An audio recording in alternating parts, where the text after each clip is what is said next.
Animation moves forward when artists bring new perspectives, concepts, and techniques into productions. To help your production keep up with the most talented artists in our industry, we focused on performance and quality of life improvements in Harmony 25 and Storyboard Pro 25. Improvements to project file sizes mean projects open 3 times faster, playback twice as smoothly, and transfer faster across networks. With the ability to save as a single file, collaboration with your crew is simpler than ever. Artists can adjust opacity and thickness with the pencil line retouch tool. Capture the look and feel of traditional media without compromising adjustability across the ink and paint process. The brand new Breakdown Assistant helps animators set breakdowns between keyframes and adjust which keyframe is favored with fewer clicks. Artists can now import Photoshop brushes directly into Storyboard Pro in Harmony. By keeping brushes consistent, your concept art will better match the final shot. Want to thumbnail your boards without distractions? The quick thumbnailing workflow in Storyboard Pro allows artists to draw thumbs in a grid or transfer your paper thumbnails easily onto the timeline. Need your storyboards and animatics to look more cinematic? The updated effects stacked view brings non-destructive filters to Storyboard Pro. And with quality of life improvements like lockable scene markers or click and drag layer toggling, every part of the process becomes more responsive. Built to give artists like you the best canvas possible. Harmony 25 and Storyboard Pro 25 now available at toonboom.com.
Cool.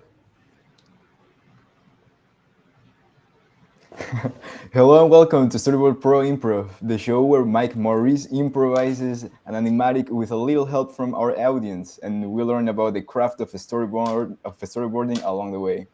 Hi, Mike. Hey, what's up, man? Welcome back, everybody. Yeah. We're so glad to see you here on Storyboard Improv.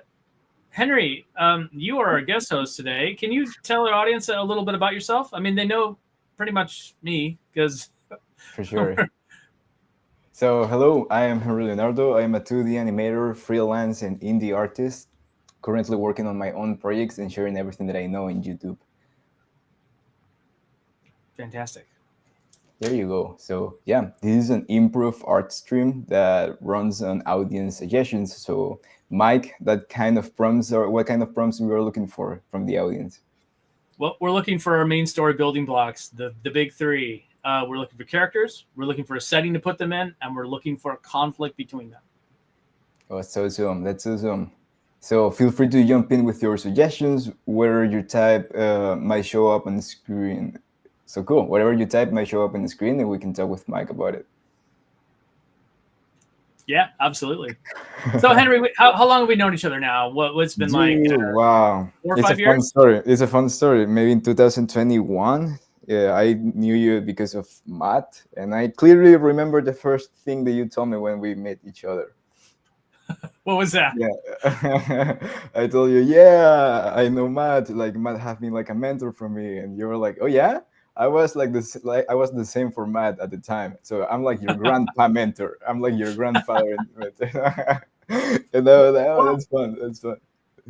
You know, you bring up a good topic though. You Sure. bring up a good topic of that, you know, and I feel like animation as an art form is very much sort of a mentorship kind of situation, right? Where you find various people that you know talk with and that you learn from and that help you grow over time, right? And like when how Matt taught you, and when I met Matt, he was just coming up, and now he's you know gone off and become incredible, um, and doing all kinds of things. And he you know he's been on this show as well. And But I think it's about you know learning from people and finding people that you can really sort of jive with, whether it be contemporaries or somebody who's older and has a little bit more experience. Mentors can come in all shapes and sizes and ages and stuff. And, you know, I feel like even as people that have been in animation for a little while, like you can still be mentored, even by people that are less experienced or younger than you, because they could have a different way of working that you're just not aware of. And you're just like, oh man, this is amazing, you know? But mentorship is a real thing. Absolutely. Totally agree. Yeah. And also not only in terms of skills, but also how to develop our own career, how to think not only as an animator, but also as an independent artist, how to sell ourselves, and also just how to pursue this career in a meaningful way too. Like you also gave me some very cool advice as we move forward, like that totally changed the perception or the perspective that I had on the career that I was pursuing. That's really cool, and those are some things that I would love to share too as we move forward here. Yeah. Well, as we wait for suggestions from our audience For as to sure. what we should draw, you know, let's talk about that a little bit. You know, Henry, you're going into competition in the indie space, right? Yeah, competition. I feel like I don't compete. I just feel that I feel in the indie space is a space in which I can totally be free. I can totally be free with my ideas. So even with my crazy ideas, no boundaries, just being able to express freely. And when I see people around me, it's like super inspiring to see other people doing the same thing. It's like not being attached to limits or boundaries of TV and stuff like that. So it's really cool. Yeah. Well, there's certainly a competition for eyeballs out there because there's just a lot of media. But I feel like, you know, as they say, the cream rises to the top, right? An old dairy farming expression. Um, and I feel like if you really put out good work out there, that your audience will find you. Absolutely. You know, Yeah, and I think. and like you said earlier, sometimes it's about learning the business side of it and what algorithms do what and how you can put your stuff in front of people. That's really true. And actually, in one of these type of sessions in which I was seeing you streaming online, I put in the chat, and I think you didn't know that I was the one who put that message, and and I was like, how can I start having like a daily practice in order to improve my skills as a director or as a filmmaker in the animation industry? And you responded to something like, you were drawing. It's like, just by doing it, just storyboard, just create a lot of stuff. It's like don't try to find a practice to don't try to find a practice to do every day. Just start creating stuff.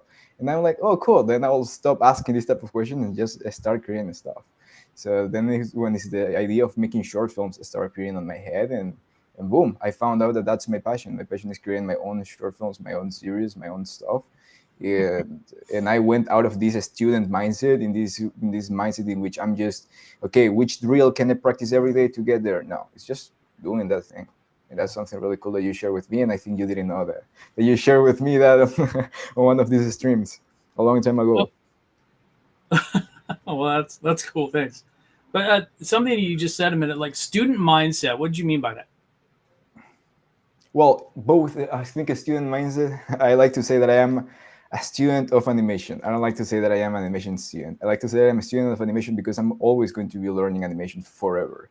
But Right. there's also a moment in which we have to become professional and stop being just behaving like animation students and start behaving like professionals. Like professionals, we take action, we do stuff. We are not just behind the books just reading or just trying to practice stuff for the sake of mastering the craft. We are creating stuff, and as a result of creating stuff, we are mastering our craft. And that's something that I was stuck for a long time ago, because I was super afraid to just, you know what, I'm going to start creating. I'm going to start putting my ideas out there. I don't care if I fail. I don't care if I break this 180 rule 100 times in this movie. I just want to try it. I just want to keep to communicate my crazy ideas. And that's something that totally changed the way that I approach my career. Yeah, I think you're right about that. I think the other thing too is that, like, when you were talking about, like, well, how do I sort of ritualize this daily Yeah, thing? yeah. And, like, that kind of ceremony, it's fine. I mean, there are some things you can do in your life that are, a ritualistic type thing. Like, I have a thing where I go, like, walking every morning or something like that. I personally don't, but, like, there are things that you can be ceremonial or ritualistic about in your life, but not everything has to be that way. And I think that, like, one of the things that when you talk about a student mindset, I feel like there is, like, this idea of going for a grade, like, I want to get an A. And so, like, you're tailoring what you make to get an A, instead of exploring what you want to do as an artist. And I think it's Yes. breaking out of some of that structure and finding and building your own structure in some ways that will help you. Like, if you're going into a studio environment, you have to adhere to that structure, right?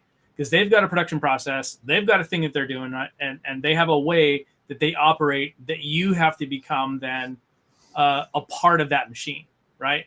And you Right. have to work harmoniously with the other parts.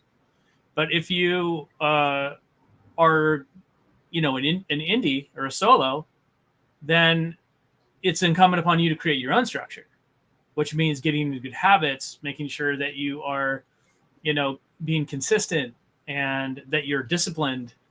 And I know a lot of people, like, feel like discipline is a dirty word, but if you want to really improve, like, work on your own self-discipline, because that's what it takes. Otherwise, you'll be a person that can draw nicely or maybe not, and then just nothing ever really comes of it, Absolutely. Now, discipline is huge. Yeah, I think one is one of the biggest virtues for not only as an artist but also as any humans. And this career is not easy. Either going indie is not easy at all. So it's true what you say. Like, we have to have that discipline to keep ourselves in the path of achieving what we want to achieve. Yeah. So Yeah, absolutely. like what do you do when you don't have a supervisor hovering over you, right? Like, what do you do when you are the decision maker? Like, and no one's making decisions For for sure. you. No, so it's the only two things that we have are discipline and work ethic. That's the thing. And it's just not being able to disappoint ourselves with the goals and the milestones that we put in our journey.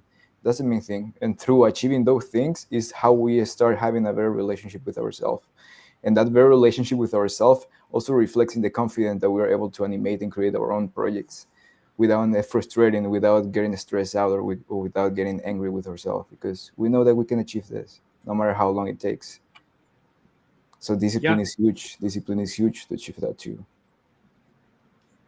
yeah, I think so too. And I've been running an indie studio for about a year now, and we've been doing a lot of different things. And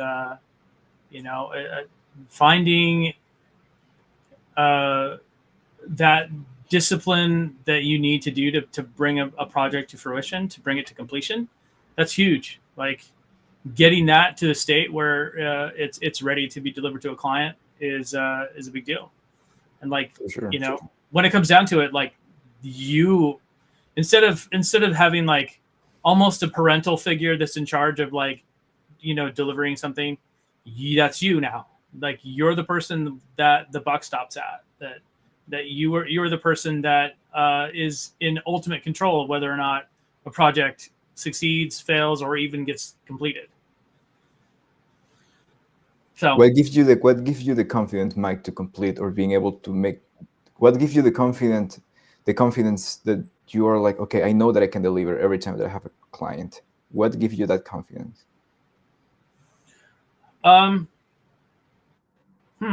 That's a good question.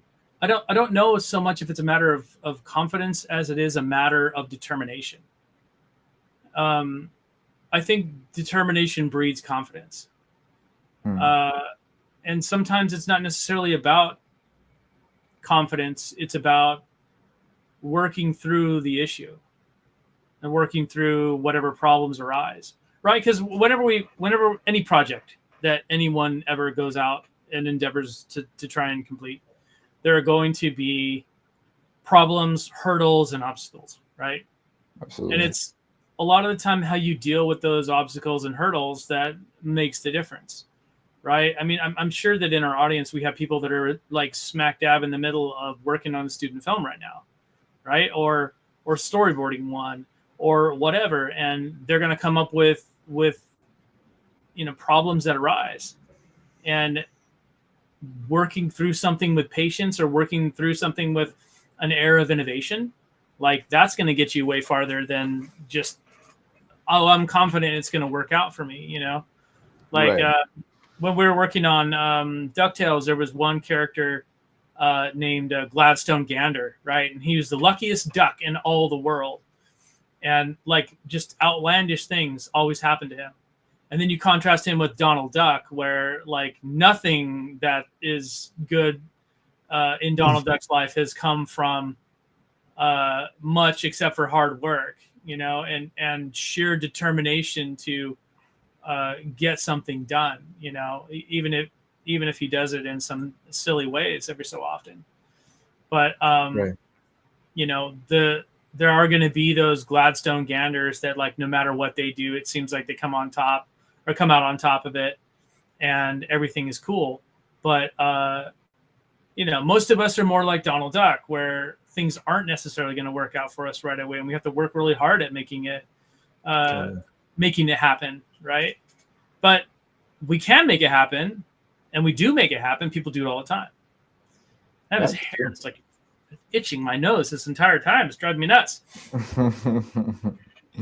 So if you see me like scratching my nose, it's because it's okay. It's really annoying. The same thing here. Yeah, for sure. No, nice to share. That's something to think about: determination instead of confidence. That's awesome. And yeah, it's true. Sometimes we are that character that we need to work hard to get there too. That's cool. Yeah, but you can do it. That's the thing. You can absolutely. do it. And I mean, you're living proof. You've showed me some of the stuff that you've been working on in that space. I mean, hitting a little bit on this month's theme of ink and paint. That's where you're at right now, right? Is you're in final line and color. Well, yeah, like that's a very important part of the process. So absolutely. And also going back to the idea of the mentors, it's like you're always there for me in terms of like, I have any questions, like I have a client, you're there for me to like, hey Henry, you could do this better, or you could improve in this way. So that's why we developed this relationship of mentorships and mentee, not only as professionals but also as partners, that we are there for us if we need help.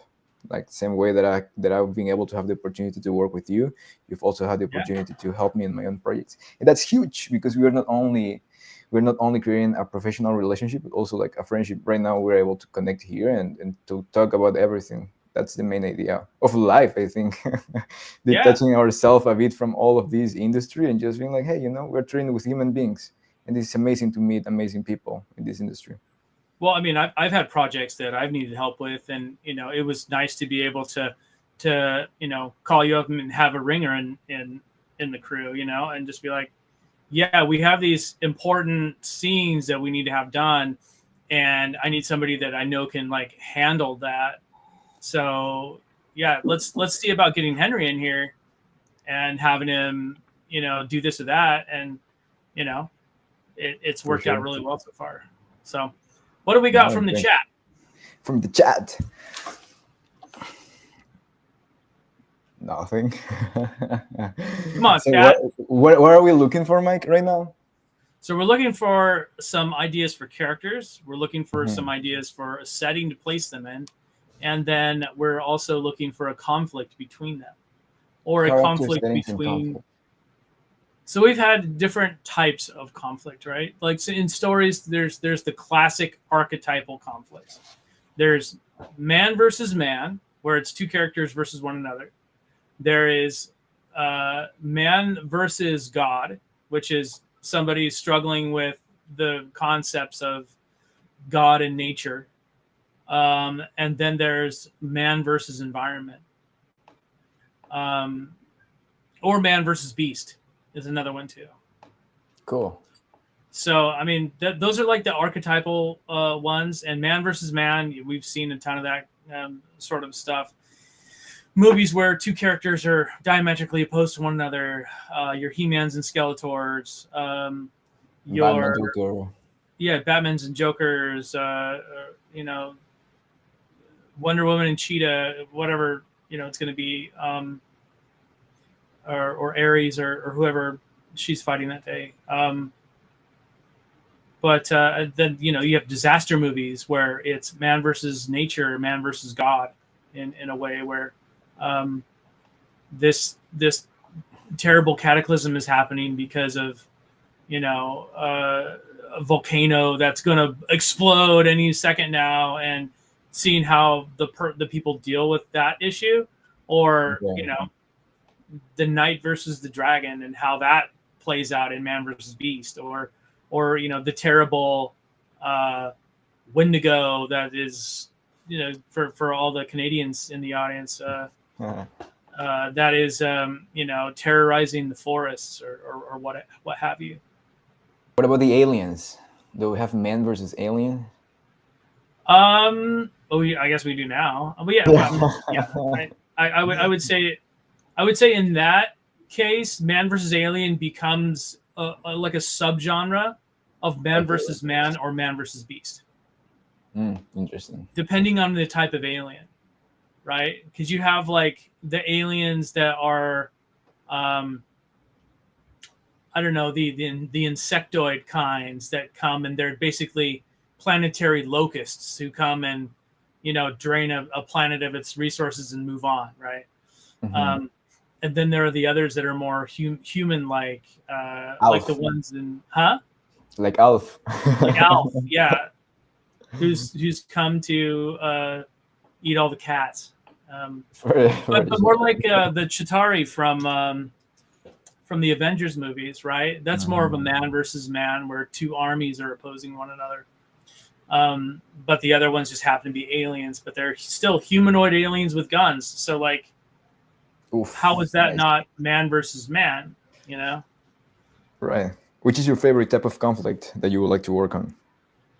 Oh, they're all interesting. There is none that is not interesting to me, because each has their own sort of flavor to it, right? Okay. I think man versus beast is often interesting because you have two drastically different mindsets involved, right? Where you've got it just all depends on the beast, really, because some are just feral monsters that are terrorizing the local village or whatever, and some are more conniving, intelligent beings. Like, for instance, an ancient dragon or something like that. You're going to treat that in the story a lot different.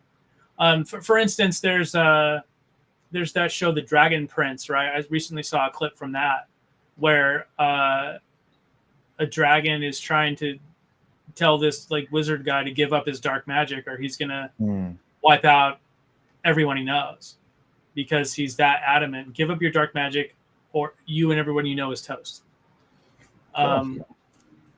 And that was definitely a different man versus beast kind of situation, because this particular beast, despite being, physically different and immensely more powerful, is intelligent and is able to converse. And in almost a way, it skirts the line between man versus man and man versus beast. Oh, nice. Well, we have some ideas from the audience. So we have. How about elderly pirate and his pet parrot who is sick of being at sea. I have another one. Or a dog who wants to be a man but can't get any respect from his owner. Maybe they go out of lunch and he doesn't want. We have another one. Perhaps an astronaut and his robot assistant who are fixing his ship. They fight over the same tool as they both try to fix different parts of the ship with the same tool. Frame by frame, animation is the ultimate test of patience, discipline, and artistry, says Mr. Fantastic. Well, there you go. We have an astronaut. We have a So dog we have who an wants to be elderly a man. parrot. Okay. We have an elderly parrot, Elderly and we parrot. have a dog, right? Uh-huh. We have an elderly parrot and his pet parrot who is sick of being at sea. The other one is a dog who wants to be a man but can't get any respect from his owner. And another one that is an astronaut and his robot assistant who are fixing his ship. Well, I Interesting. think we can combine some of that. And I think that we can have the elderly parrot and the dog in space. Oof, I like that. Cool. So, I recently visited a zoo. It was a small zoo in Silmar, California, that you wouldn't necessarily see a lot because it's kind of tucked away, but it was really, really fun and really nice. And we were looking at some of the parrots, and one of them just all of a sudden, hello, and all the kids are like, whoa. They tried to make him do it again, but then he was taken to somewhere else by the handler lady that was there. Let's give him bigger eyes so he can be a little bit more expressive. Cool. And usually parrots are kind of happy looking creatures, but this one's old and he's sick, he's tired, Beautiful. and we'll make him a little bit less excited to be there, right? And in this case, since we're going to put them in space, we'll give him a little Spacesuit. space suit that he can sit in.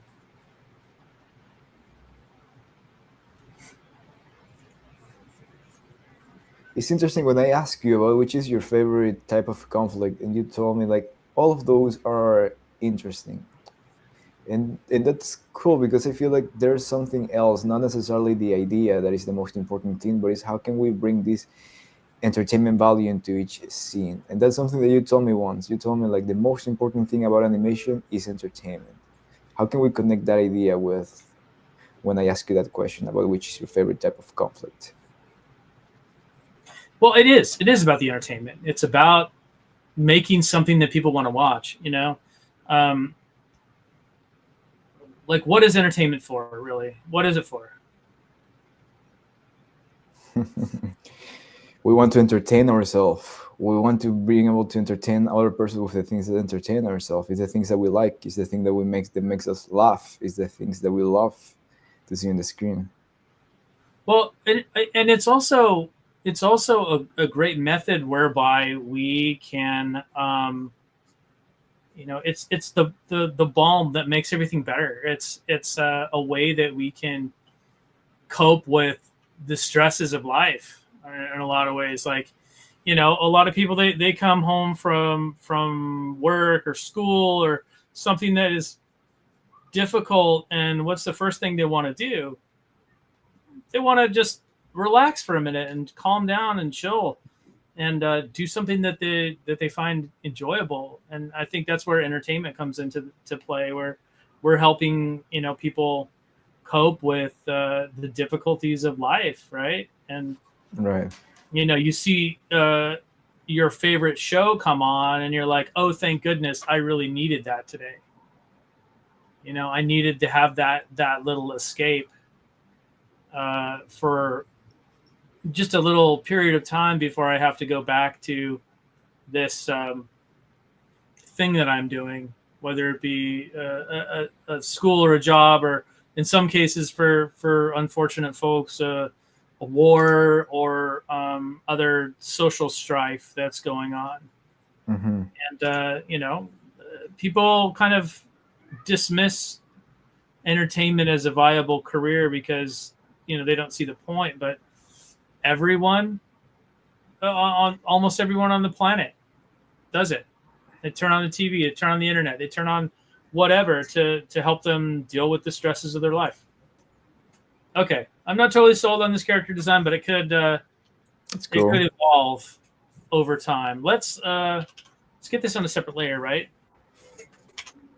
Let's get that on layer B, and then we'll put in a little bit of a BG.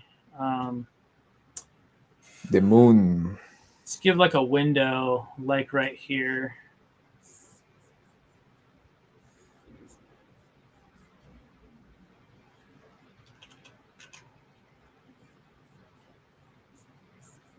And then, you know what? I'm actually going to put this right here. Whoops. I'm going to put it on layer A. And then we're going to do a fill-in. So I'm going to use my draw behind and my fill tool. And I'm going to get out a color that is easily seen. And switch to, let's just switch to a normal solid brush. And I'm just going to trace this out like that. And it's not going to stay red. And if you're curious about why I'm doing it in red, it's just so I can easily see it on screen. And when it fills, then I can go with select by color and change it into the color I actually want, which is this sort of off white color. And then do the same thing here and just add this little, black, showing the expanse of space, and maybe some, types of light going by, like the,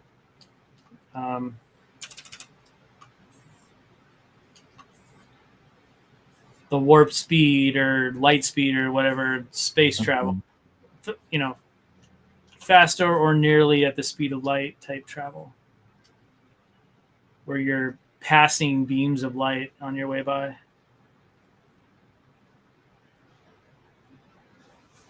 And then we can also do this. And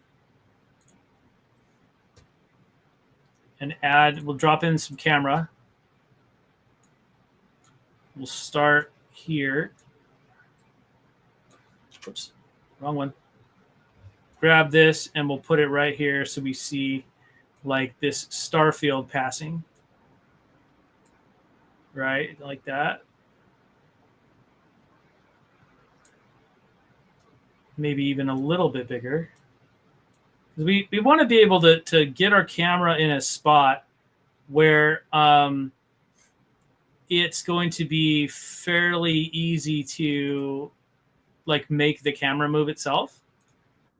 Like when you move the camera in drastic ways, it can strobe out on you if you're moving it too far too fast.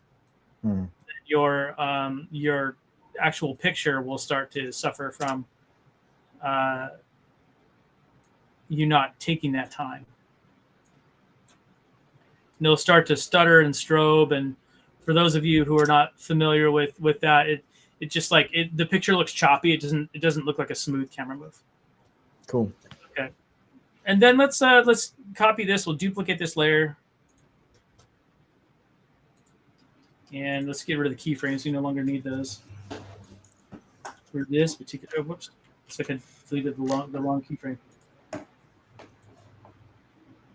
So we can push 2 on our keyboard and make sure that okay. So here, this one is our camera B. We do not need another camera A. So now we have A and B, and then now we're in B. So we'll just clip this really quick. I can right click and do split at current scene, or split panel at current frame. That's a good one when you're working in the timeline. That is a one I use all the time. Okay, here we go. Now let's have our parrot here. And we'll give him some wide parrot eyes for a moment.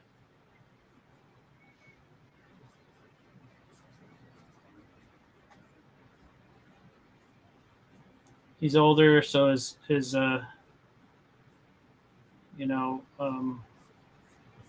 stuff's not totally going to reach the top, but he can have that little sort of ruffling that parrots have. Then we'll force his stomach down a little bit into this extreme pose. Feathers flare out just slightly.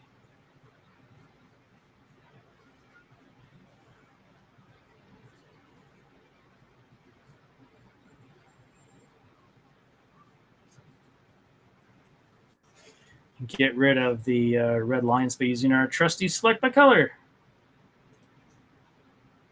Sometimes I sort of prefer this method to the onion skin, but that's just personal preference, nothing against the onion skin. Oof, Mike, can I ask a question? Do you group all the red lines, or do you have a shortcut to select all the red lines immediately? No, I don't really have a shortcut. I just use the select by color. That's my shortcut, is select by color. Right. Oh, okay. So you set up select by color as a shortcut. Yep. All right, Cool. And then I'm going to duplicate that again. And he is going to toss his cookies over.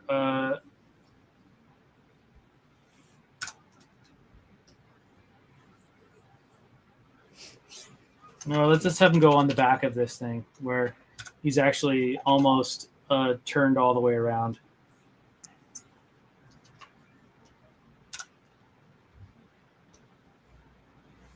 I don't know. Generally, we try not to show a lot of barf or whatever you vomiting. I love it.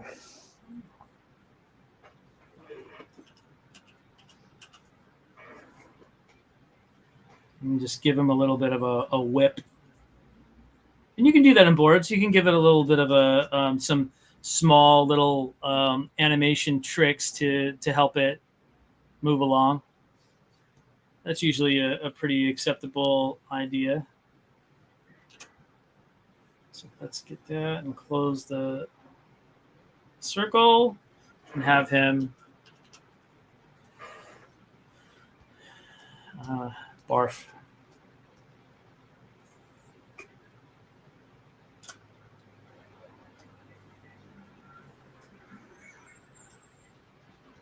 Do that. Put the brush back and have his wings sort of like splayed out a little bit as his body is like virtually turned all the way around, and you see blah.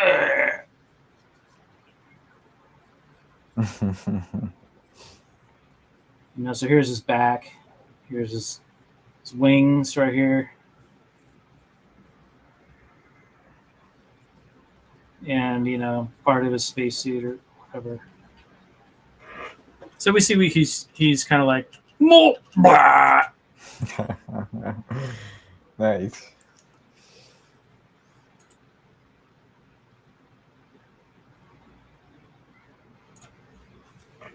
All right, and I think we can start with that and see a little bit more of this this ship here. Maybe some sort of doorway right here, space doorway, which seems to be a lot more like military ships a lot of the time. I think a lot of inspiration for spaceships is taken from sea vessels like Navy ships and stuff like that. Makes sense. I think I've been on a few tours of various naval vessels, and they all seem to have that sort of, the like hatches with. It's not like a lot of normal doorways. They seem to be more like hatches between the two, and I think a lot of that has to do with so you can seal off flood zones. Like Okay. if part of your ship like springs a leak, so to say, that you can seal off various sections and be safe inside until you can get help, or in some cases, as we've seen with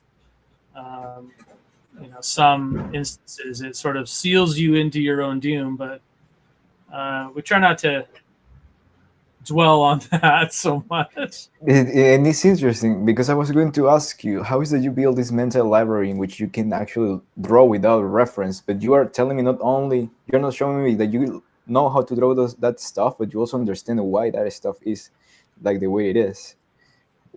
What advice could you give in order to build that mental library, in order to draw everything from imagination like you're doing right now, but also to be interesting in this kind of stuff? Well, you just have to get out there and do things.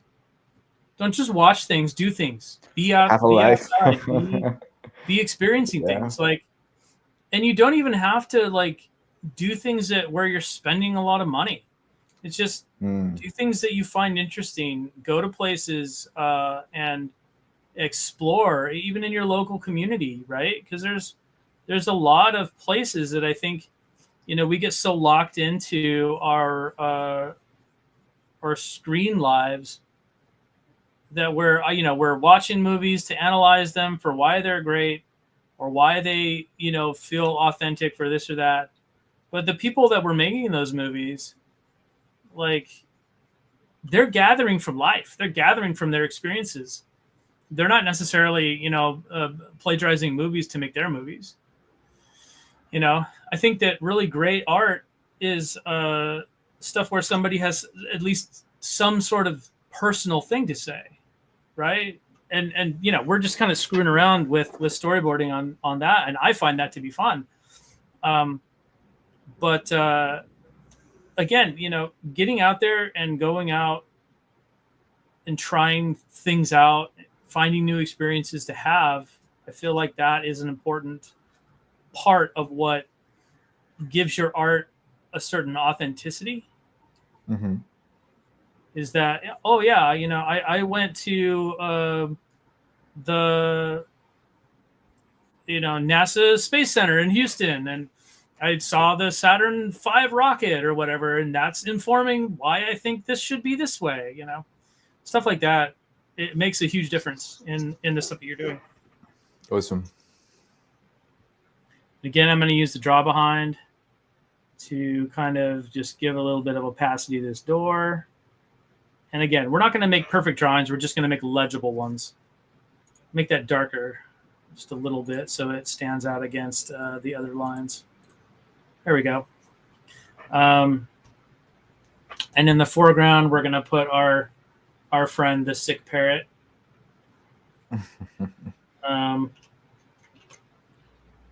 Maybe go back to the BG and add that like window right here, just for consistency. Whoops, let's turn that off.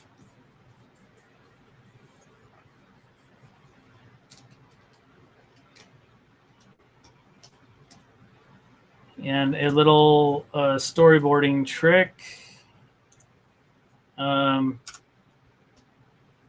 I'm going to cut here, but I'm going to leave this empty, right? And then I'm going to duplicate the layer. And he was the parrot was all turned around. But one thing that I can do to sort of keep him from having to turn back around again is just bring him up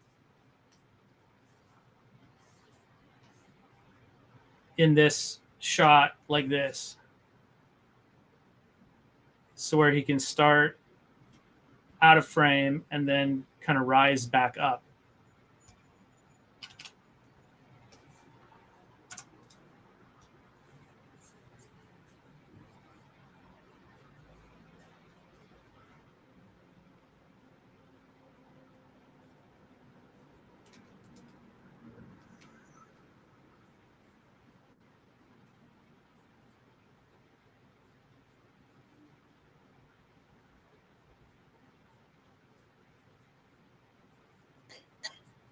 When you do this type of storyboards and when you try to bring that entertainment value to other people, do you start by finding that entertainment, by finding that joy on the work that you do at that moment before trying to entertain Sorry, other people? could you say that again? I missed the first part.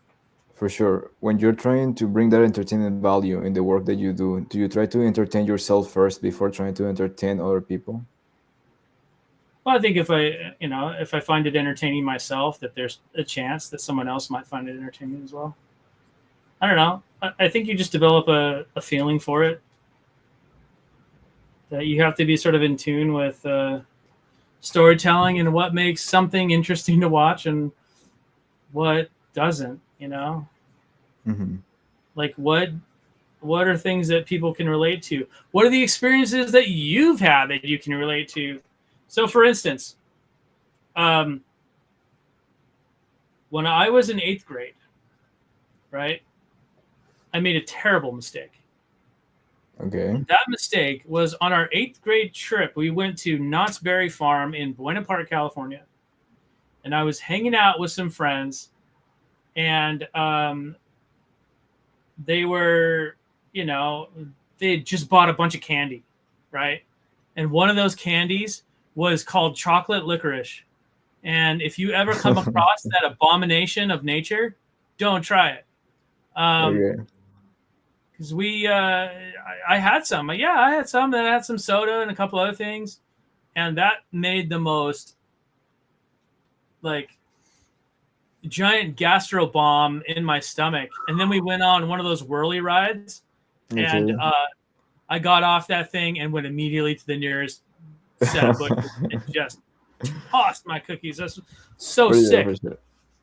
The entire ride back on a school bus, I was just miserable because I just gotten so sick from eating non-compatible candy and soda that, like, those kind of experiences, like even the unpleasant ones, can form an idea and relate with other people that have had those same experiences. I mean, we've all had some point in our life, whether it be, recent or not, where we've been like, completely like, dead to the world sick. For sure. And you got to bring up those ideas and those memories and things and have them surface in your work. So it's coming up. And then I'm just going to do some vectors around a little bit. We're going to squish that. And then bring this up a little bit into almost like an animation settle. Right? And there's a lot of animation tricks that you can use in Storyboard that will just kind of help your work. And we talked about this before on the show. Like, it'll just help give your work that vitality that a lot of people are really looking for. Yep. When you start drawing this frame here, I didn't know in which part you started. Like, you started just drawing random parts of the hair, and then you started from here to, like, you didn't follow any structure. You just, boom, the drawing appeared out of different lines that you were doing. And this is something that reminds me to one of the stories you told me once, and is that you were into this convention and you were drawing with Sharpies, and someone told you, like, how is that you are able to draw this beautiful drawing with Sharpies? It's like, and you responded like, I just don't care. I just yeah, don't you gotta care. stop caring. Okay. Yeah, that's nice. Okay, if you want to see a truly, like, transcendent drawing experience, watch Eric Goldberg draw. It is like, this is nothing compared to watching. Yeah. I had an opportunity to spend some time with Eric, and a phenomenal man, an amazing mentor, and he is extraordinarily kind as well. And Awesome. and I was, struggling one day with some scenes, and I went in to talk to him, and he, like, very politely and you know, well, I want to just not just polite, but very kindly, like she kind of showed me how to use an exposure sheet and do some of these things that I didn't really know how to do. And watching that man draw, it was like watching just something that looked so incredibly effortless and at the same time, like just amazing to watch. The master hand at work, you know. It was really evident that, you know, he had put in his time, he had put in the effort, he had he's a modern master of animation. You know, the way that he was drawing just seemed so incredibly intuitive and natural, but at the same time, like you just watched it blossom in front of you. You're like, holy cow, what am I doing? You know, boom, boom. And then on this, we're going to stick this layer up here, and I'm going to put a dog right here. And in honor of my friend Pam, it is going to be a corgi. Space corgi. And we're going to give him a Dragon Ball Z patch for his eye. Wow. We all know that corgis are little loafs.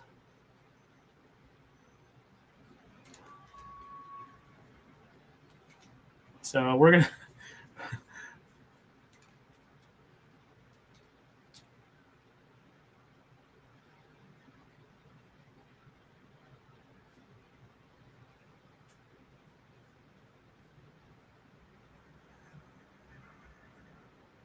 This is a clear example of how indie productions can cut some corners. Like in the middle of doing the storyboard, you can design character designs.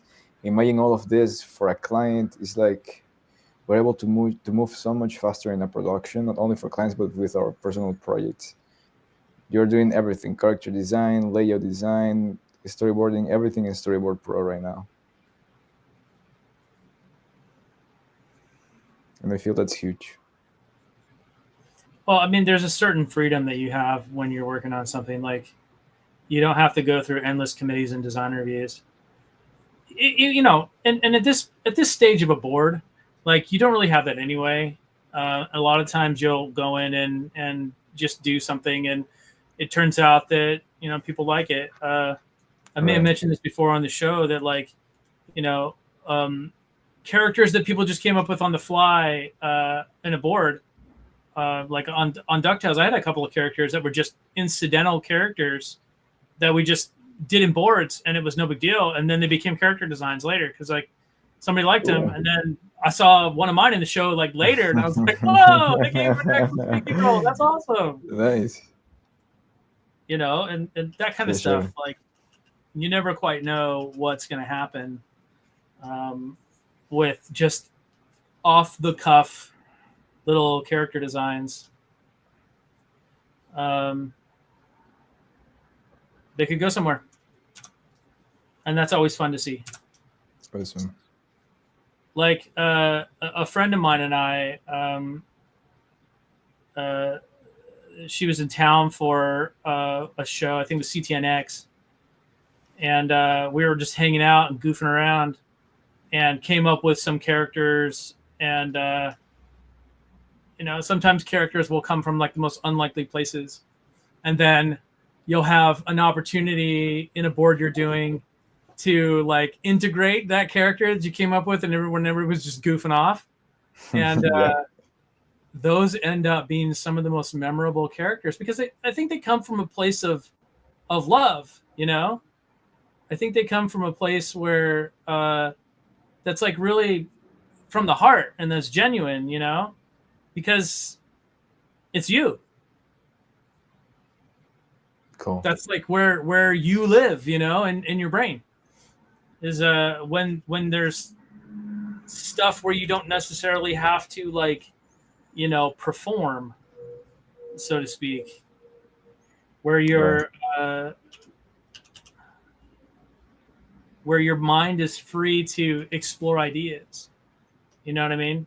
Or you don't care. Like we talked about before. You don't necessarily care whether or not it's good. You're just riffing and goofing off. And sometimes you just inadvertently strike gold, right? Totally.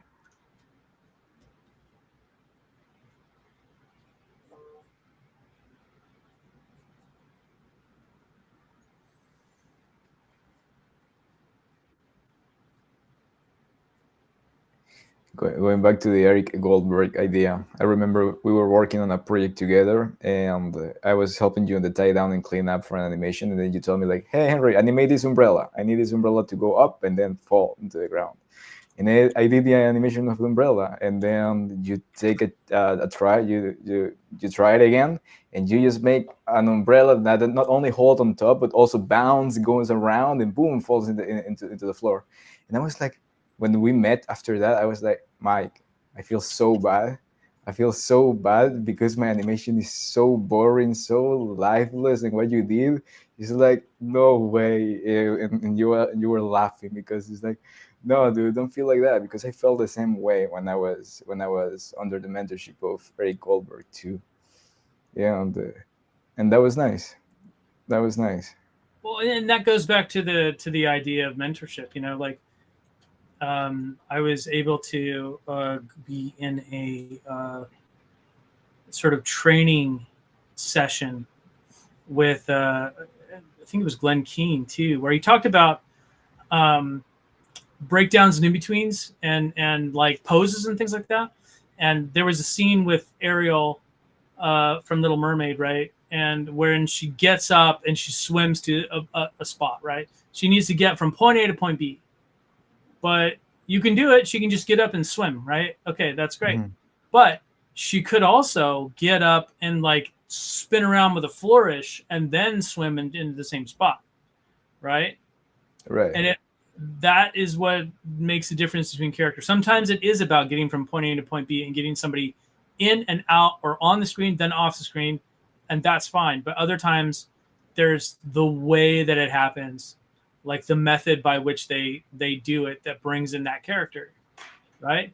So like Absolutely. If you had two different people, and for instance, this particular Corgi character here is looking pretty prim and proper and is coming in a very straight, direct way and talking to our friend, the parrot, where the parrot is, his body language is much different and is a lot less like ceremonial and militaristic because he's super sick, right?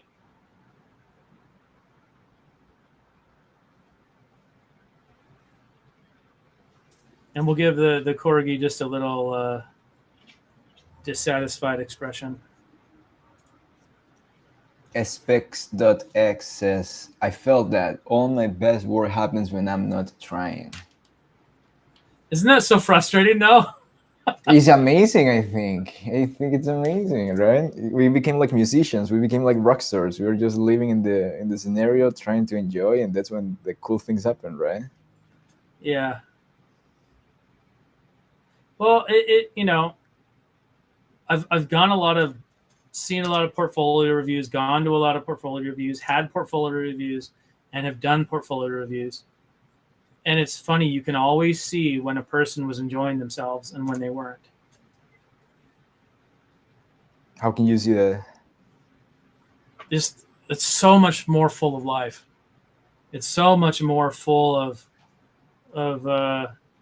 just this vibrant quality that you can tell that they were into it, and you got to be like a super pro to have your work be indistinguishable from when you're having fun and when you're not. Like it's so incredibly obvious. That's awesome. So Cargill walks in. Why aren't you at your post?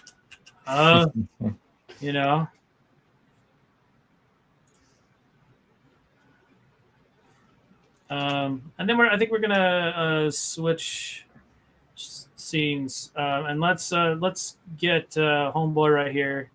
And I think we're getting into where drawings are going to be a lot more derpy in the next few minutes. We can even have him like, hanging down like this, where he's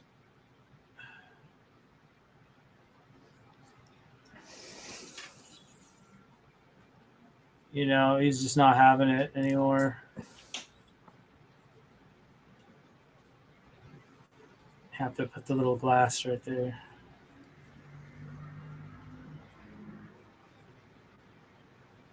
Can you not see me? I'll have to say that if, like, the people that is watching this, if you have any questions, feel free to ask those questions, because most of the time, like, I receive very huge advice from Mike, just sometimes popping up in these streamings and asking questions in the chat, him without knowing that I am the person who is asking those questions, and I just steal some amazing advices. So this is a perfect moment to do so. You have no idea the advantage that you have right now with being able to connect online with people and just asking random questions. Dude, that's amazing. And I think if you have questions right now, explode that chat with questions.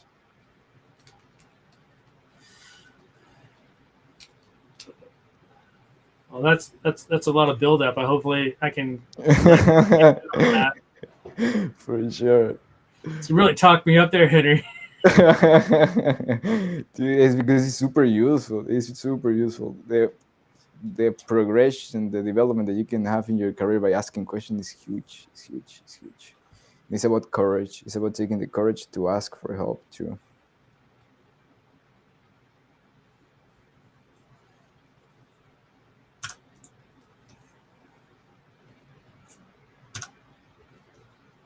Can I ask you, Mike, who was your main mentors when you first started? Do you have names? Yes. I have a few names. John Quinn was one of my first mentors. He was my boss when I worked at Disney Consumer Products. Mark Kirkland, who I worked with on The Simpsons for several years. Eric Goldberg, as I mentioned. I was very fortunate to have met him at a Comic-Con years ago, before it was super crazy there. And that relationship continued for some time. And then other people that I've worked with over time, and friends and people that I've known, just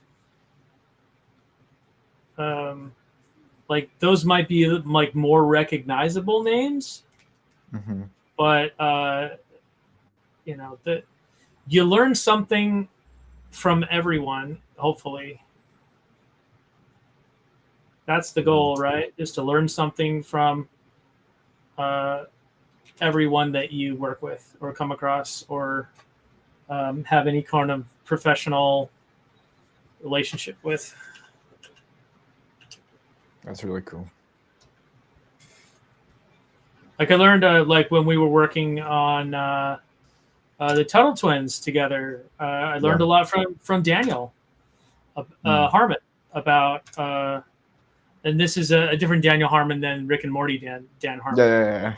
He prefers to go by Daniel, I think, for that very reason, just as a way to differentiate. But cool.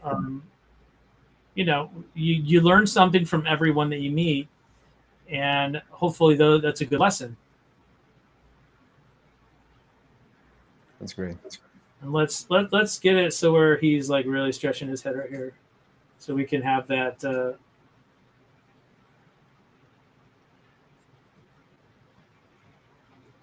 And sometimes the scribbly drawings don't quite cut it. You do have to actually, delineate the drawing just so it's clear to someone else that's not you what's happening. So hopefully it's a little bit more clear that his feathers are, ruffling in a weird way.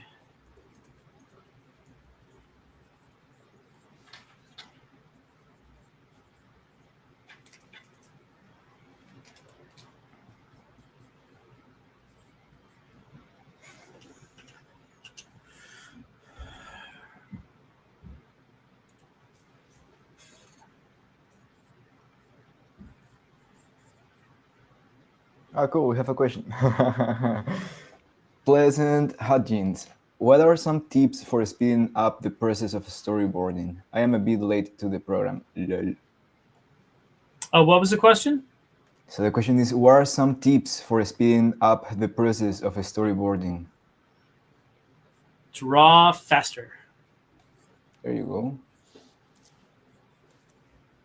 And I don't mean that in just just draw faster way, which is, partially the truth. But like, I find that if you just draw a little faster, I feel like you get a more visceral response from the drawing itself. Like if you don't waste time with, I've gotta get this just perfect. Who cares? It's a board drawing. Move on. Draw faster.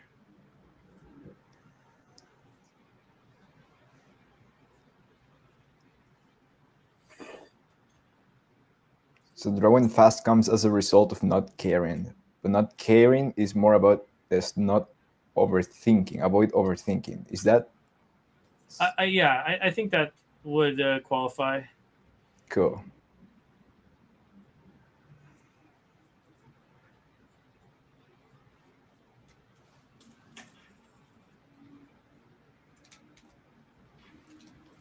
Well, it's just like it's not being apathetic, but it's not being precious with it. You know what I mean? Exactly. It's not being so precious with it that you stifle your own self. That you are so nervous and full of anxiety about just a drawing that doesn't matter, that you just kind of like stop yourself from moving forward. A lot of time as humans, we just need to get out of our own way. Yeah. Pleasant Hudgin says, me and a few of my friends are currently working on a short animation, but we have a deadline and it feels like the storyboarding process is going kind of slow.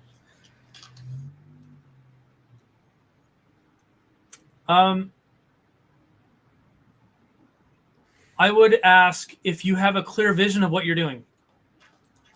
There you go. There you go, Pleasant Hudgins. Let me know if that helps. If you have a clearer vision of what you're doing, you can visualize it better, then your storyboarding issues will be lessened. If you're still exploring, it's going to take a while. And if it takes a while, let it take a while.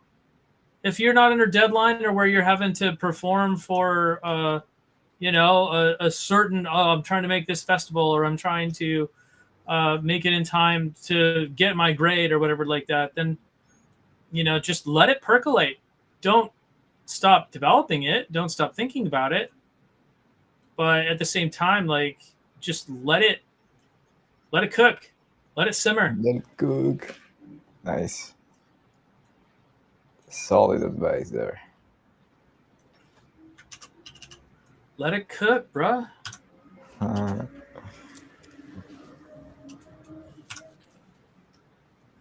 You remember the story, Mike, that you told me when you first met Ollie Johnston? Oh, when I met Ollie? Yeah, that was of the most awesome random luck. Do you feel like fear of reaching out? Do I feel like what? Do you feel like, oh, I'm afraid of reaching out? Do you feel like fear? No, No, not anymore. Because fear stops you from doing awesome stuff. Awesome. Okay, so I went to a CalArts producer show, and I was I sat down in an available seat, and I was looking around to see like how many people were there, and I look around and I see, is that who I think it is? Oh my gosh! A legendary Pokemon there. Yeah, in the flesh, Ollie Johnston of Disney fame, and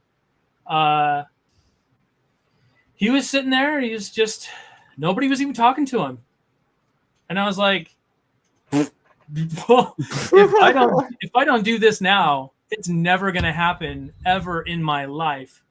And so I just went up to the man and started talking with him, and he was, you know, he must have been in his late 80s, early 90s. But this is when Frank Thomas had just died, his best friend in the world that he had worked with for like 50 years and or more. And he was just kind of basking in being around animation and being around, like, you know, the animation crowd and youngsters and people and stuff. And he just missed his friend.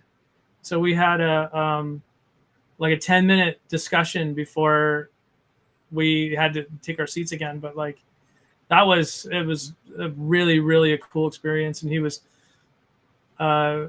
is a real sweet guy, you know. You could tell like that he just, he was happy to be there, but he was sad that his friend wasn't around. So, I mean, I really felt for him in that particular moment. It was sweet, but sad at the same time. Mm-hmm. It's wonderful, the courage that you had in order to approach him and to get to know him too. So that's huge. That's huge. Well, I mean, you know, we get into this idea that like the cult of celebrity, right?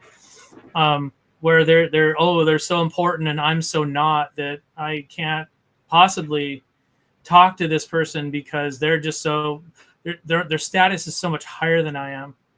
But you know, at the end of the day, I don't really think for a lot of people that is a factor. They just, you know, appreciate being spoken with, you know.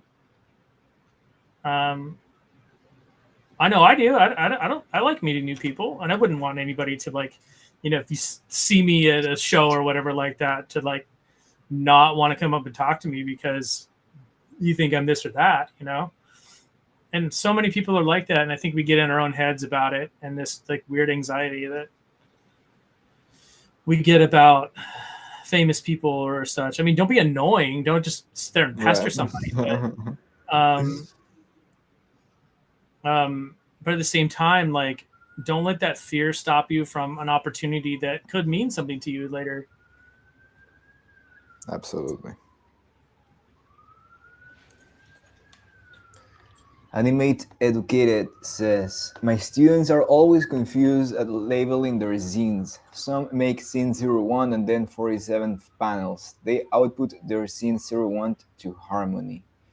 Also, roughing out the basics first, then clean them up nice and pretty later. Yeah. Was there a question in there, or was that just a statement? A statement, I think. Sounds good to me. Like solid Students production. are always confused at labeling their scenes.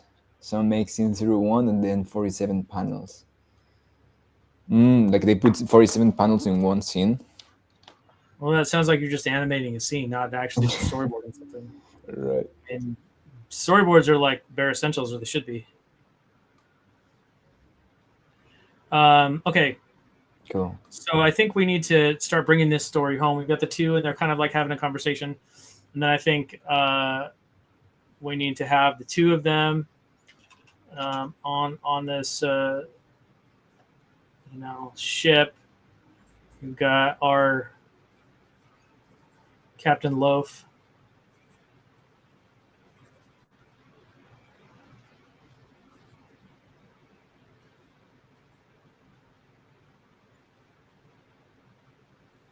And we've got our parrot.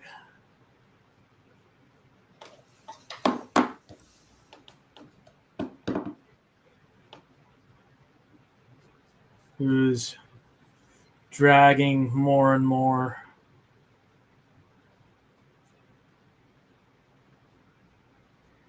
His poor little tongue's hanging out of his mouth.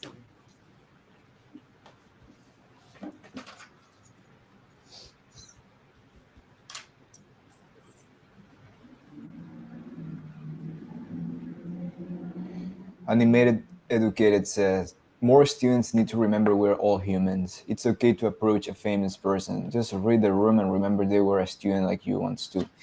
Yes, dude. Yes. Preach it, brother. There you go. I mean, it's true. It's true. Everyone, you know, I was having a conversation with my daughter the other day, and she was frustrated that she couldn't draw something. And you know, we started talking about it. It's like, you know, everybody is in their journey, the way that you are. Like, you know, we're all in some state of progression, right? Every single person is in a state of progression. Even people that have been working in industries for, you know, the better part of 40 years or whatever, are still in a state of progression. Yep. And you know, realizing that and just being patient. Like, sometimes things are going to take a little while to stick in. And but what about that other person that's so good at that I'm not? I'm like, well, you know what? They're in a different stage of their progression. That doesn't mean you're not in a stage of progression. You just may need more time to. Again, you need more time to cook. You're not Time to quite cook. get. I don't know if like you could say that, like, you know, what you're cooking isn't tasty yet. Let it simmer. Cool. Let it be tasty. Let it get there. You know, it's like have you ever seen like a barbecue, like a legit barbecue guy at work? A legit barbecue guy at work. Yeah, Like like, Pro you ever Pro. seen somebody make barbecue? Yeah. It is it's just, you know, there's the whole slow and low thing that they do. And a lot of that just boils down to like just patience and working on your craft. That's awesome. And like that to me is like, you know, it's not going to turn out well if you rush it. Barbecue won't. You need that time for it to really get into a spot where it's like gonna be good tasting. You know, and I'm gonna take this and just spread it over the entire screen. We've got an alarm that's gonna happen, and they're gonna have a thing happen here. And I'm gonna push the X on that. Oops. Let's get all of the vectors involved on this layer. And actually, I'm just gonna pull this layer to the bottom. Duplicate that.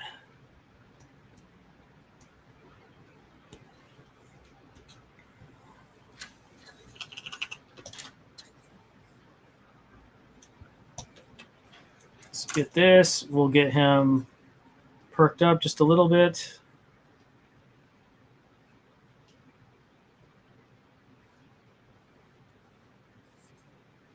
Delete the parts we don't need. Get back to drawn in black.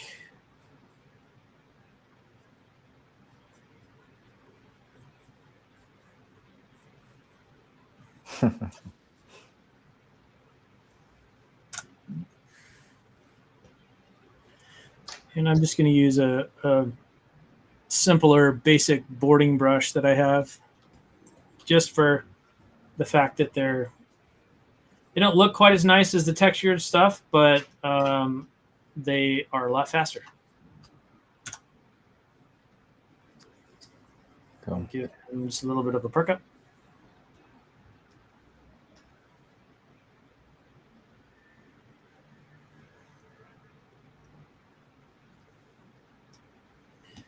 Then I'm going to change the color on this really quickly to blue. And get some of these stragglers, make them blue as well. Because it's going to stand out against the red background if you're wondering why it's blue instead of red. Because we've got red in the background, and that's not really going to show up well.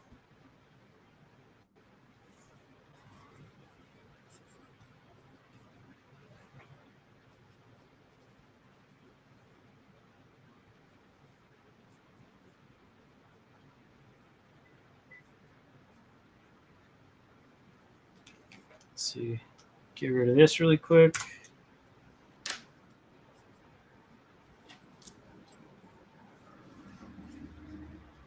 Mike, I have a question for you. Yes. How will your relationship with animation have evolved over the years from when you started until now? I feel like I've unraveled a few mysteries, if anything. But I maintain a fun relationship with it. I feel like I still get excited when things like start coming to life. I feel like I'm a little bit better at it than I used to be. But there's always something left to explore, right? What do you think is that for you? I'm not sure. Just working on stuff that I am is more self-driven than commercially driven. And I think in the next little while, and we were talking about this a little bit before stream, that I feel like we're gonna witness a huge rise in like indie content, and a lot of people that are either having trouble finding corporate work, or they just don't want to, and they realize that they want to do something that is uniquely theirs and keep it, and just go on their own. And so with the tools like Toon Boom Harmony and Storyboard Pro and all that, like you absolutely can. Like the barrier to entry is so much lower than it used to be, that you can do it. Absolutely. You're doing it. I had one mentor in college that he saw me doing cartoony style animation for clients, and I was doing everything in traditional. And he was like straightforward, Henry, you're losing money doing all of this traditional when you can do all of this cut-out animation with a super snappy timing. You will save time and you'll still preserve the high-quality animation that you're looking for. And I totally changed my entire pipeline when I offer my services to clients into a totally complete Toon Boom animation pipeline. And that not only saves me time, but also makes me save money, but also keep charging the same amount that I charge by just doing traditional animation, which is great. And the Toon Boom environment, the Storyboard Pro and Harmony connects so well that it makes it easy for everyone to start using it. Yeah, but I also remember you wanting to go back to traditional animation because you hadn't finished with what you were doing. I wanted to go back. Super good at doing the cutout stuff, and that's awesome. But again, I feel like you came back to traditional because you felt like you were missing something, and that will happen. Like commercial success is fantastic. I love commercial success, but at the same time, know your craft artistically as well. The tools are going to change. Like even versions of Storyboard Pro and Harmony are changing. They're evolving to meet the needs of artists. You can be an artist, or you can be a technician. Absolutely. Or you could be a combination of both. Yeah. And your art drives the technician side of you. Like, I want to do this artistically.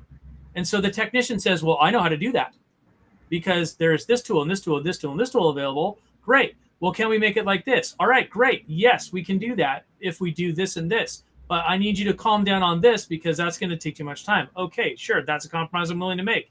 And it's like that conversation that like Gollum has between himself and Smeagol in Lord of the Rings.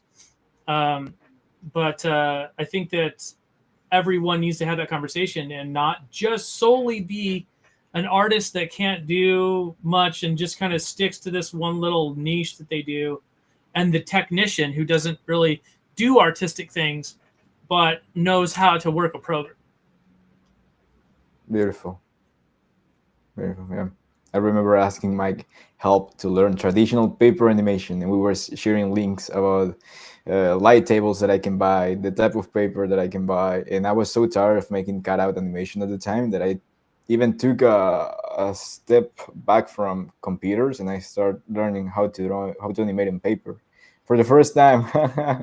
Doing bouncing balls, and Mike giving me feedback about bouncing balls on paper, and it was frustrating because it was like a new it's like animating like learning to animate again from scratch. And then when I went back to cut out animation again, because that was more beneficial for me in terms of freelancing, I went back with new artistic tools that I could use and improve thoroughly the quality of the cutout animation that I was offering to my clients. Yeah. So, yep.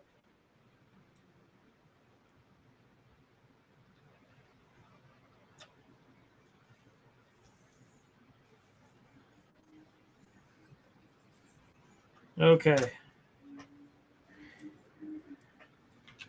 So I think we're probably running low on time. So, yes. How much time do we got left, Henry? 10 minutes. 10 minutes. Oh, we better start jamming. Can we play animatic for audience? Not yet. Not yet? Cool.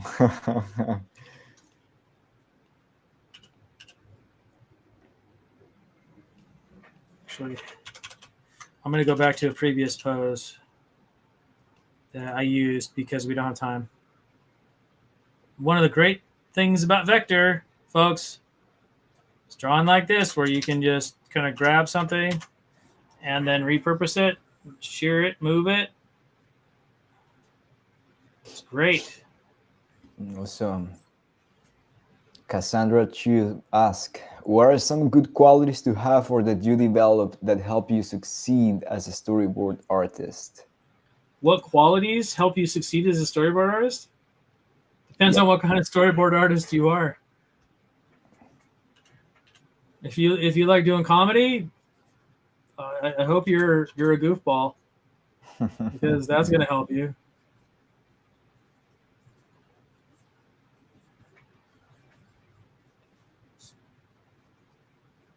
Will be interesting to know, Cassandra, which type of storyboard artist you are, or you are inclined to.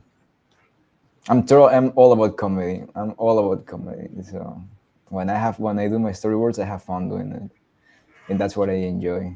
So which advice will you have there, if I already know my niche? Is that a question? Yep. What do you do if you already know your niche? What can I do if I already know my niche? If I love comedy, then just do it. Make funny crap. Like what else do you want? Like, yeah, that's it. There is no, it's like that when he opens the scroll in Kung Fu Panda. It's just a reflection of himself. Like, it's like there's no secret sauce. It's just you do it. You do it, and you do it again, and you do it over, and you do it over and over. There was actually another mentor of mine, Cornelius Cole III, more specifically, from CalArts, and it was a little bit more of a cynical view of things. I will freely admit, but his philosophy was you draw. And you draw, and you draw, and you draw, and you draw, and you draw, and you draw, and you draw, and then you die. And that was his philosophy on stuff. Okay. It's like, you just keep drawing, you just keep drawing, and you just don't stop. Like, if that's something that you want, it's a lifelong endeavor, and it's a lifelong pursuit. And it was for him, and I'm sure that when he did pass away, he was surrounded by a pile of drawings. Nah, dude. Like,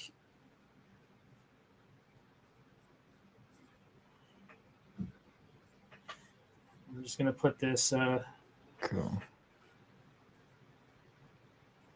But we can make all of this more interesting than being just draw, right? For example, when I asked that question, maybe Mike could tell me, like, become a stand-up comedian, or for someone that likes action boards, learn some martial arts. Maybe that can help you. And also at the same way, you can stand out of your desk for a minute and just leave a bit, right? Well, I mean, that goes back to life experience too. Like, Brian Andrews. If anybody knows who Brian Andrews is, he was one of the guys that did a lot of board work on Samurai Jack. Dude is a martial artist himself. Like, cool. He put his own experience into it, and that's what I'm saying. Like, go get some like life experience and learn things, like even if it's like museums and going places and learning about stuff like that will help you in your artistic career, like, because it'll give you some just some gas in the tank, some electricity in your battery. Like your artistic soul will be filled, and you'll be able to understand things, like, because you're gonna be entertaining people with a lot of different life experiences in you, and the more authenticity you can bring to your own projects, like, I think the better off that project is gonna go over better with an audience. Like, if you want to be a stand-up comedian to learn comedy, fantastic. You'll learn how to tell a joke better. Great, do it. If you want to, be involved in, dramatic things or stage plays, I mean, you can write a novel. You could be in a production of something that will teach you more and more and more about your craft. Like, you don't need to have everything be like this ethereal, static, spiritual experience to, improve upon what you want to do. You can just keep doing what you want to do, find different aspects of it. If you get bored with something that you're doing, try doing something else. Like, I got real burnt out on just drawing on paper or like drawing on the computer for a while. And so I tried out VR, and that, reignited my passion for making art and, or sculpture, or like, there's a bunch of different things you can do to, like, improve upon your life experience and to improve upon what makes you a good artist. Like, that's awesome. You don't have to limit yourself. I mean, you won't have time for everything, and I'll be straight with that. You're not going to have time to do everything. You're going to have to pick a lane. But in doing that, like, there's room for experimentation too. Cool. So I think we are close to wrap up. I have other 2 questions. Well, this is AI scares me. Cool. AI is scaring someone in the chat, Mike. Oh, AI scares a lot of people. But, like, even some of the tools here. If you haven't looked at it yet on the Toon Boom site, look up Ember. They've got some AI tools, and, like, and this is really cool. That's really cool, huh? If you don't let AI be your replacement, if you let it be your companion, then maybe it could be of some use. I'm not going to get into a big AI debate, because that's a subject that, like, is like hours and hours long. But we just don't have that kind of time. But sure. People thought the same thing about when Photoshop came around. Obviously, Photoshop's it's different in the fact that the way that, data is gathered and all that other stuff is, like, vastly different. But by the same token, like, I'm not going to say, oh, adapt or die, or one of those kind of, like, cryptic nonsense things that people say. But, like, see if that tool is going to be of efficacy to you. See if it makes your workflow better or if it complicates it. Like, it really is about what you want to make. And if AI is going to be a great tool for you, fantastic, use it. If it's not going to be a great tool for you and you find it distasteful, or you have a moral objection, or you just don't like the technology, you don't think it's there yet, or whatever it is, then pick your workflow that way. Like, you don't necessarily have to just do everything that everybody says just because it's the latest, newest thing. But check and see, like, divorce yourself from the emotion of it and look at it in a logical way and see if it will be of efficacy to you. See if it works with your workflow. See if it can help you progress faster. Be your, like, little buddy or assistant in your back pocket. I love that. When I see AI, I see Bender from Futurama, and I see myself like Fry, just enjoying a robot friend and drinking some beers with my robot friend. So I think that helps me to not be scared of AI. I think eventually it could become like a a friend of mine, like you said. I would say that, like, we've all wanted to have our own like auto in-betweener assistant, right? That will just follow directions. Yeah. Maybe AI could be that for you, like it's going to be a tool that people will use, and hopefully people use it responsibly.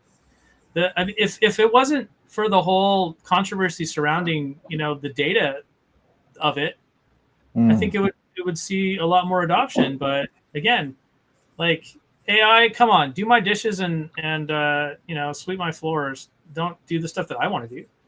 I will not think that twice. Yeah. Would you recommend art college? Pleasant Hudgens ask. It benefited me. I'll say that. Just depends on where you go and what you get out of it, but it also depends on what you put into it. Absolutely. Because you're only going to get out of it what you put into it. And if you are like late on your assignments, if you're like not doing stuff when you get into art college, then what did you go for? It's a great place to meet people. It's a great place to learn from people that you may not have met otherwise. But you have to weigh that for yourself. Because it's more complicated than, is this a good idea or is it not? Surely. For me, it was one of the best experience that I have in my life. So if I would say if a good idea or not, I think if you are able to afford and to have that opportunity, amazing. And as Mike also mentioned, like being able to choose wisely where you're going to study. And for me, I'm very grateful with the mentors that I had in college, and also very happy with the friends that I made there. So it's not only about alt animation, but also as a life experience, which is huge. And there's alternative training things as opposed to traditional colleges now too. Like, for instance, if you guys have seen Eat Your Peas productions, like that is a new and burgeoning way that's based on more professional development. It's kind of like,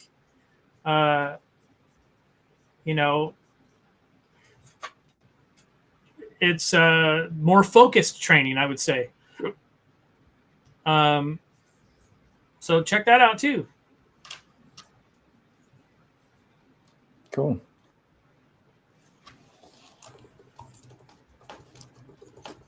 They have a great Discord, and I've taught some stuff on there, so that's pretty fun.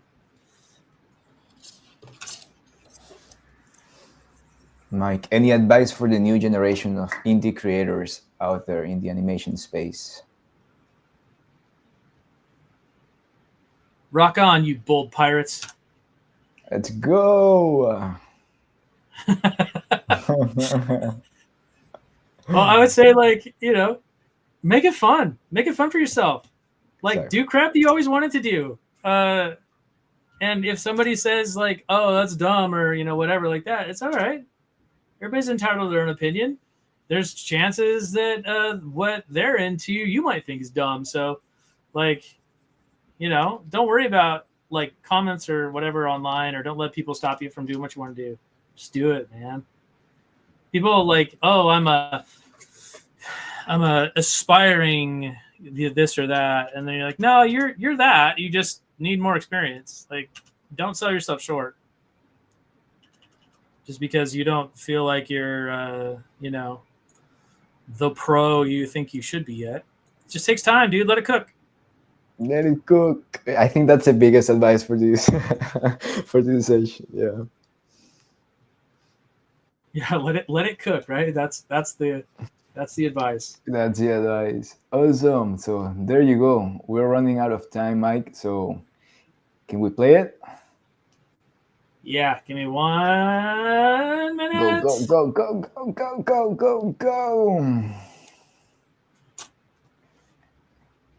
It's overcooked already, that animatic. We can just play it. We can eat it already. Okay. This one needed time to cook. There you go. So there you go. Thank you for joining once again for the Storyboard hold Pro on. Improv. Hold on. Okay, we just have one more panel, You and got the then credits. then we'll be ready. Then we'll roll the credits, and it'll say animated by Henry Leonardo in 2026. And we'll make a quick ship here. Bam. It'll have like that cool like ring around it. No. It's this looks so bad. Like the little ring that they have around the ships. Nice. Drop a little something right there. Have the ships. Have that red light shining through one of the windows right here. We see them, and Boom. then, ba-boom! Yeah, the whole ship blows up. Boom! And then, because they're in the vacuum of space,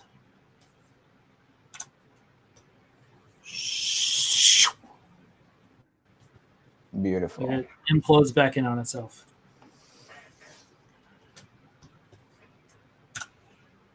There you go. Time to eat. Okay. So we're in. Okay, let's play this thing. Go to camera view and do this properly. All right. Shift M to reset my view. In the vacuum of light speed space is a very ill maintenance parent. Oh. And then I hate space travel. And then in walks maintenance parrot number 5. Why are you not at your post? Can't you see I'm sick?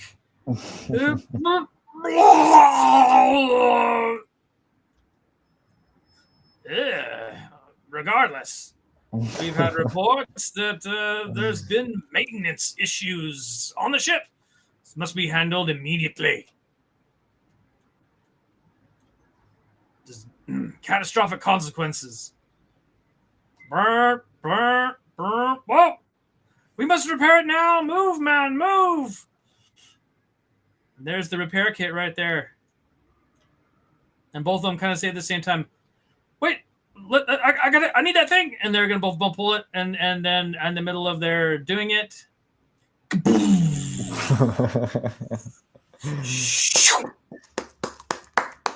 And then what you don't see is them just kind of floating in space saying, take a Zofran next time. Absolute cinema here. There you go. Thank you very much for joining us. Come once again for the Storyboard Pro Improv. Do you have any projects or topics that you would like to draw our attention to? Thank you to everyone who joined us for Storyboard Pro Improv. Cool. Thank you very much, guys. Yeah. The one project I want to call attention to is go check out Eat Your Peas.